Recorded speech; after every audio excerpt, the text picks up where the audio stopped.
আর মাত্র কিছুদিন বাকি। আপনার হাতে থাকা ফোনটি বৈধ বা অবৈধ কিংবা নিবন্ধিত আছে কিনা 16 ডিসেম্বরের মধ্যে নিবন্ধিত না থাকলে সকল ফোন বন্ধ হয়ে যাবে। যাদের নিবন্ধিত নাই ফোন বন্ধ হয়ে যাবে। তো এই জন্য আপনি কি করবেন, মেসেজ অপশনে যা চেক করবেন। মেসেজ অপশনে যে বড় হাতের KYD লিখে একটা স্পেস দিবেন। দেওয়ার পরে IMEI নাম্বার সেখানে বসাবেন।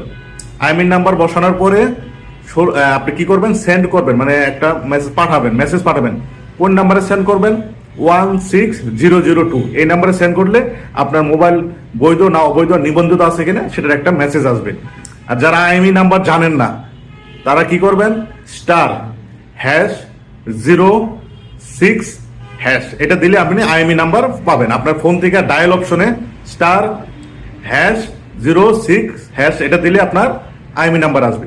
তো এই IMEI নাম্বারটা কি করবেন, মেসেজ অপশনে যে আপনি কি করবেন, বড় হাতের KYD লিখে একটা স্পেস দিবেন, সেখানে IMEI নাম্বার বসাবেন।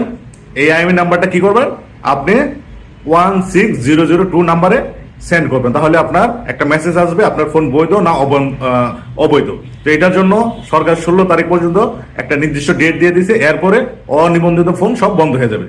ভিডিওটি সবাই শেয়ার করুন, সবাইকে জানিয়ে দিন। আসসালামু আলাইকুম।